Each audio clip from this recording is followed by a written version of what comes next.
10 tips to ride a motorbike like a pro.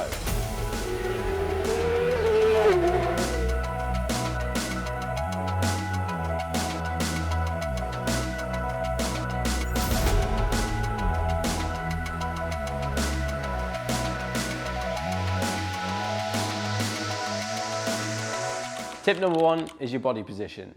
And the first thing you need to think about is what you're doing on the straight. So that involves getting tucked in. To get tucked in, you slide yourself to the back of the motorcycle, you put your chin down towards the tank. Some riders have it touching on the tank, some riders have it just hovering above. That gets your head under the screen. You then pull your wrists back like this and your elbows in, so your elbow is in touching the tank, pressed against your knee. And then as you've put your chin down, that's going to pull this shoulder down as well. You can imagine trying to put your wrist like this so your palms are facing forwards and you can see the back of your hand. The more you have your arm up like this, the higher up your elbow is going to be. So the further you can get it round, the easier. One thing you're going to have to think about with when you're pulling your hand back like this is your throttle position. If you start with your hand right around here, you can get your arm a lot further back around this way. The further you start with your arm like this, you're going to struggle to get your arm round and down. So think about your hand position as you're coming onto the straight. Step number 2, body position, is braking. So as you've got to the end of the straight, you're tucked in like this. The first thing you want to do as you reach the end of the straight is sit yourself up. That'll put yourself into the wind. And as I sit up, I also straighten my arms out and sit myself slightly further back in the seat. Each rider will be different depending on how tall you are, but I tend to sit further back. That gets weight over the back of the bike and stops the bike trying to come up onto the front wheel. Unless, of course, your top rack got the old glue. The next section of body position is mid-corner. So you've been sat up on the straight like this, you're braking. The important thing to do is try and think about your mid-corner position before you actually get there. A lot of riders tend to get into the middle of the corner, they jump off the bike and that upsets it right in the middle of the corner when you don't want it to. So as you've braked, if you're going to go to a left-hand corner, you will slide your bum off to the inside on the left. If you're going to go right, you slide to the opposite side. And I slide myself in that position whilst I'm still bolt upright on the brakes. The reason you do that is as you then fall into the corner, you're already in position and it unsettles the bike a lot less. Things to think about as you're in the middle of the corner is bending your inside elbow. I see a lot of riders, as they learn to slide their bum off the seat, it then panics them. And because they panic, they straighten their inside arm, which puts them back into the middle of the bike. You look like Mick Doohan from the 80s, but bikes have a lot more grip and a lot more traction now, and you don't need to sit in the middle of the bike. So let your inside arm relax, let your shoulder relax, and that will pull yourself down to the inside. Imagine touching your head off the wing mirror. The more you can do that, the more it will pull your body to the inside of the bike. The last thing on your body position is where you put your feet. Now, I always try to ride on the balls of my feet. The further your foot's forward like this, the less control you've got. So think about being like a boxer. A boxer's always on their feet, footballers, most sports, you're kind of on your toes. You're a lot lighter like that. You can move about, you're more agile, and that's something to think about. So in the middle of the corner, on my inside foot, I have that up and out the way. The more that toe's sticking out, the more likely it is to start scraping off the floor. So if you find yourself scraping your toes a lot of the time and you're not getting your knee down or you're not leaning over a lot, it's probably because your inside foot is too far forwards and sticking out. So try and pull that back up and out the way. Your outside foot doesn't matter as much, but again, I try and ride on the balls of my feet as much as I can. It might be the further you hang off, the more your foot ends up sticking out, but it's not the end of the world where that foot's placed whilst you're in the middle of the corner. And again, obviously when you're going right, the opposite applies. So you slide your bum off to the right, your inside elbow's bent, you pull your shoulder down, you look for the right hand mirror, and that's your body position complete. Tip number 2 is braking technique. So how do you brake? There's lots of different ways you can approach this. Everyone's different. If you look at the way Top Rack brakes compared to Johnny Ray, everyone is slightly different. Now, the first thing is how many fingers do you put on the lever? There's lots of different ways you can do it. Lots of riders have different combinations. I've seen everything from 1 finger on the brake, 2, 3 and 4, to, I believe Cal Crutchlow leaves his first finger on the bar and brakes with these 3 or these 2. There's different ways you can do it. I always used to brake with 2 fingers. I felt like I got a good amount of leverage on the brake.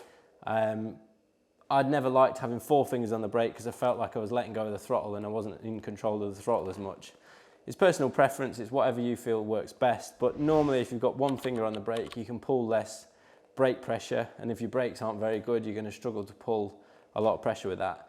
You will see MotoGP riders using 1 brake and superbike riders, but it's normally for sort of fine control in the middle of the corner, trying to help the bike. So it's personal preference. What you might find is if you brake with 2 fingers and your brake lever is too far in towards the bar, as you pull it and you really want to give it some brake pressure, it might be that it then starts touching these 2 fingers. So always watch for where your brake lever is. Now, how do you brake?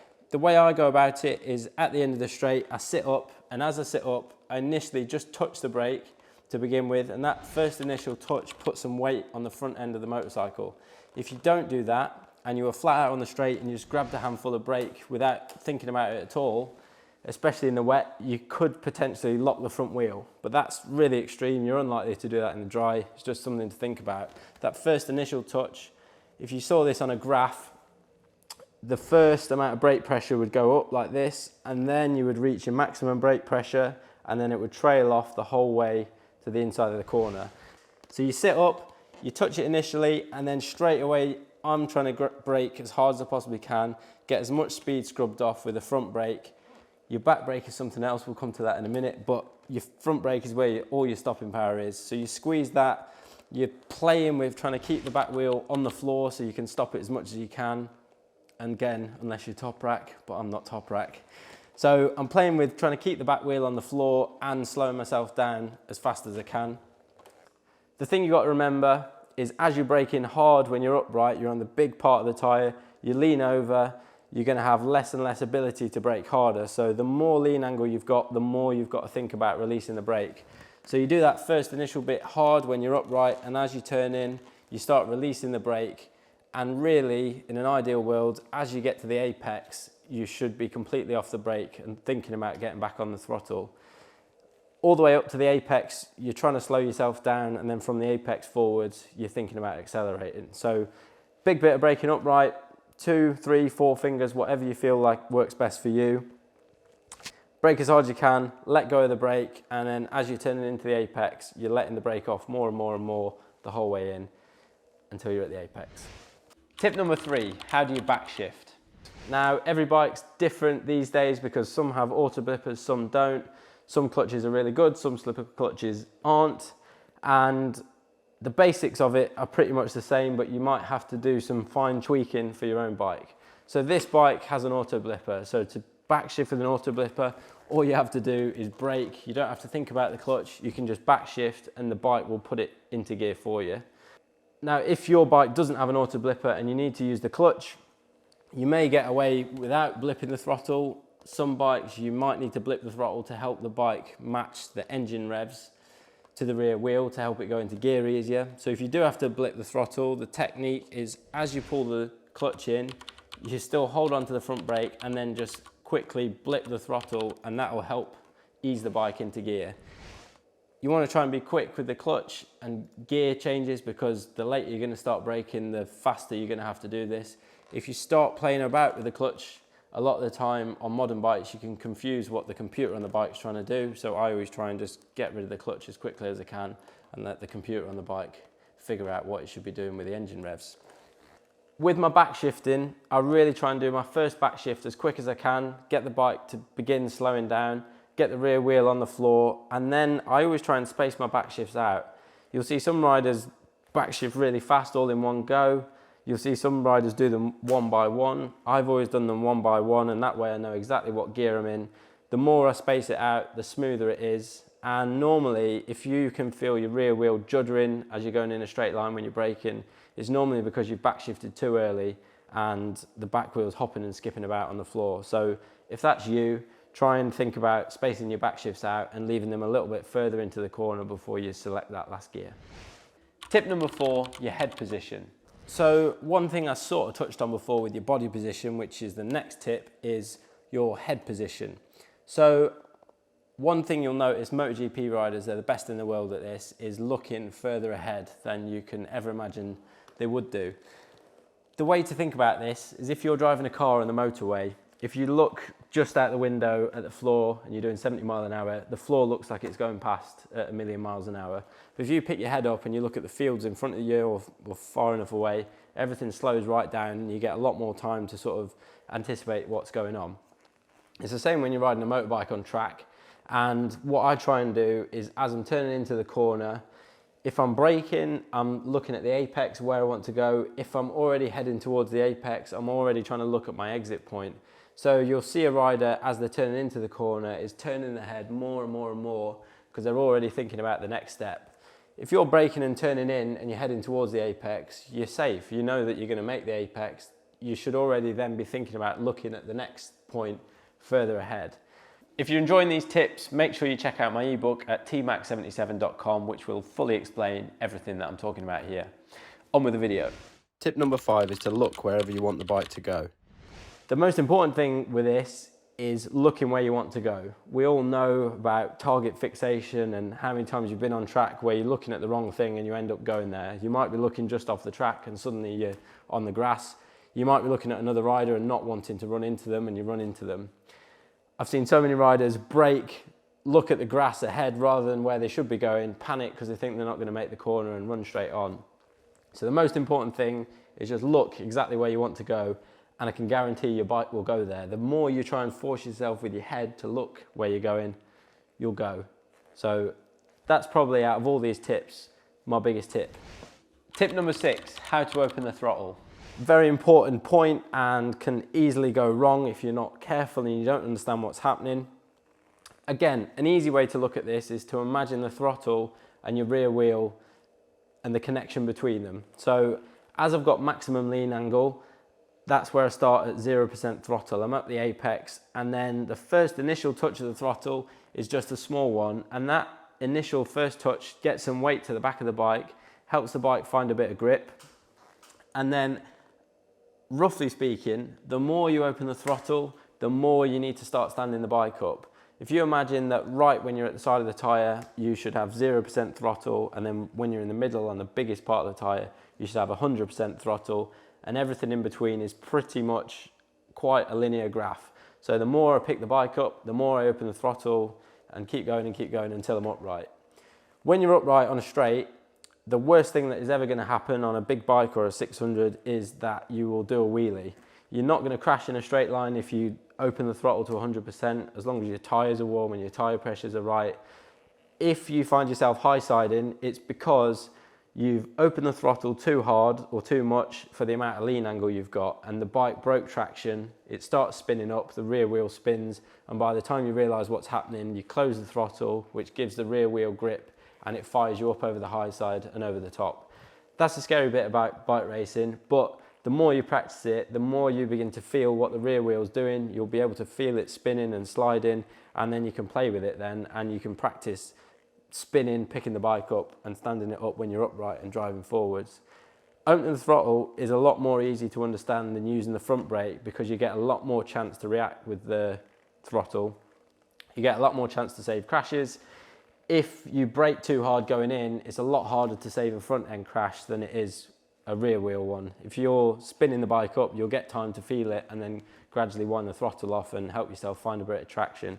If you go in with a load of front brake and you turn in, if you do lock the front, it's quite likely that you'll just crash and you won't have a chance to save it. So it's easier to practice accelerating harder. It's one area I'd try and work on more earlier on in my career. But again, you need to be really careful. It's a slow process. Don't just go lashing the throttle on without knowing what you're doing first, and just build up slowly. As long as you build up slowly and you're gradual in the way you keep opening the throttle, nothing scary will ever happen. If you do a little bit, 1% more each lap, something will happen before you have a big moment. The biggest cause of crashes I see on track days is riders getting overtaken by other riders and then suddenly trying to go 5 seconds a lap faster, or doing something that's 5 seconds a lap faster than them. They make a big jump, they open the throttle way more, or they grab the front brake way more than they did the lap before, and that causes them to crash. If you just concentrate on what you're doing, build up gradually, you'll be absolutely fine. Tip number 7, corner exit. The important thing to think about on corner exits is using all of the track in a normal corner. The only exception for this is in chicanes where you might not use all of the track because you're trying to set up, you'll go through a left and you're trying to set up the right or vice versa, and you might not use all of the track before that corner. But on a normal corner, say a 90-degree left-hander, you'll get to the apex. As you're going through the apex, you're already looking for your exit, and as you're getting towards the exit, you want to look where you want to go. So you want to try and look quite far up the track and think about standing the bike up and driving the bike hard all the way to the edge of the track. The more you can stand it up, the quicker you can open the throttle, and it's a bit of a balancing act and a bit of practice and technique to get that, but the more you focus on your exits, the more you can stand it up and accelerate harder and drive forwards. Tip number 8, relax your grip. These throttles are so light, you can do it with one finger. There's no actual mechanical force behind this, unless you've got a big old classic bike or something. But because it's so light and easy, if you start with your grip round there, you can really relax this hand. It doesn't need to do anything physical. This is why a lot of riders get arm pump, because they're squeezing onto throttle for no reason whatsoever. Just relax your grip, slide it round, and then gradually just start winding it on, thinking about your corner exit and standing the bike up. Tip number 9 is holding the throttle at 100%. One classic mistake I see on track days is riders not holding the throttle to 100%. Almost everyone thinks they are, and then when you put some data analysis on a bike, they almost always aren't. So it's difficult to know that you're at 100% throttle when there's so much going on, but what a lot of riders tend to do is they don't start with their grip far enough round like this. And if you start with your grip here, you'll only ever get to 80% throttle and you might not actually be getting to 100%. So as you're going to the apex of the corner, you want to try and slide your hand this way around the grip. The more you can sort of slide it that way, it gives you more leverage on the throttle when you're coming out. It's something you can practice on the stand in the garage and just think about where your hand position is. Down the straight, on a 1000cc bike, you might find that your bike's going to want to wheelie and you're going to have to manage the throttle. It might not be possible to get the throttle to 100% the whole time. But on a 600 or lower bikes, it's definitely possible to get that to 100% throttle, get yourself tucked in, wedged in there, and just pull on the throttle. Make sure it is at 100%, because that's just free speed for nothing. When your throttle's floating about between 80 and 90, you're just losing time down the straight for no reason whatsoever. Tip number 10, and the most important one, breathe and relax. As daft as this sounds, it is such a common thing on track days for riders to hold their breath, and not just in track days. In my own racing career, I did this numerous times. Some riders aren't like this at all, but I was a rider that held my breath all the time. I speak to riders like Neil Hodgson, he was the same. You come across the line, it's qualifying, you've got one lap to make it happen, you're going down the straight, and the first thing you do is you go, and before you know it, you've held your breath for 2 corners without even realising it. You come out onto the straight and you start panting. Track day riders do this all the time. I can only imagine it's because we're doing something that your body thinks it shouldn't be doing. It's fast and it's dangerous, but the more you can relax, and the further I got into my career, the better I got at doing this, was just breathing. I used to start the race, come out the first corner and see clear track in front of me, and I'd just tell myself to breathe. Get loads of deep breaths in, helps you relax. The more relaxed you are on a motorbike, the faster you'll be. It's really that simple. But just think about it the next time you're riding. Ask yourself, are you breathing? Because a lot of the time riders aren't, especially in sections where Maggots, Beckett's, for instance, at Silverstone, or Craner curves, corners that lead one after the other. It's very easy to hold your breath for an extended period of time without realising, and that really will tire you out and cause you all sorts of problems. So make sure you're breathing and relaxing. I'm pretty sure I had 10 tips lined up, and I think I'm over my 10 tips. So here's my bonus tip. This is the rear brake. Now, your rear brake is on your foot. In superbikes, when I was racing, or super stock, I actually had my rear brake mounted on my handlebars, a thumb brake. The reason we do that in superbikes, especially in the UK, is the tracks cause you to wheelie so much. There's so many corners where, as you're accelerating out of the corner, the bike's trying to lift the front wheel. And sometimes when you're hung off the inside of the bike, it's hard to get yourself to the back brake to try and stop the wheelie. If you press the back brake as the bike's wheeling, it'll bring the front end back down and help you find grip, and you can go forwards again. When it's on your thumb, it's a lot easier to do that. Not everyone has that luxury. You'll see a lot of riders now, my brother's one of them, that has his rear brake mounted on his finger. So like a mountain bike, you'd have your rear brake on your left hand, it's the same on his super bike. So he has his clutch lever up and out the way. He only uses that on the start. Then once he lets go at the start, he's got auto blip, so he doesn't need his clutch again. And then he gets his finger on his finger brake here, like a scooter, and he can pull on that. So as the bike's wheeling, he can pull on that, and it's a lot easier than using your foot. That being said, a lot of riders still use the rear brake on the foot. You'll find a lot of riders have it on their foot and on their bar, or you might find they just have it on their foot. The other purpose of using your rear brake is not only just for wheeling, which is really common in superbikes and MotoGP, they're using the rear brake to help that, is going into the corner. And this is something quite advanced. I really wouldn't recommend it for most track day riders. You can do all of your stopping with your front brake and you don't need to worry about your rear brake. If you're used to using the rear brake on the road, it might be might just be habit that you use your rear brake on track.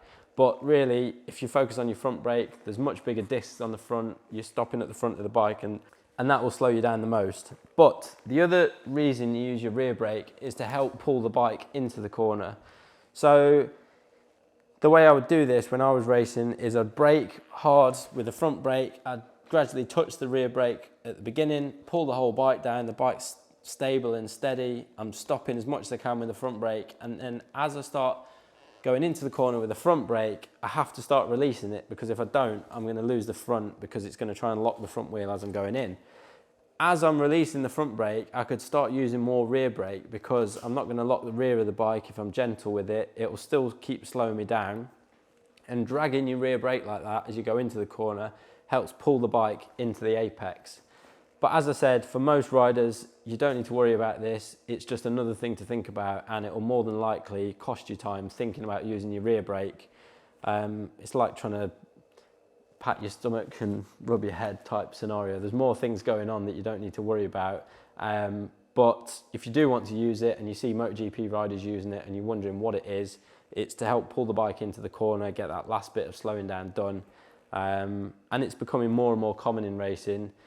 When I first started racing, my dad told me not to use the rear brake, and what bad advice that was, because as I got 10 years into my career, suddenly everyone is using it everywhere, and I had to figure it out really far into my career, and I still question him about that now and wonder why he never told me. Thanks for watching that. If you enjoyed this video, I've got an ebook that fully explains all of the techniques that I mentioned in here. You can grab that on my website, tmac77.com, if you're interested. Thanks for watching, and I'll see you in the next one. So you've been braking like that, you sat upright. It's all right, Dad. Oh, sorry. It's all right. See you in a bit.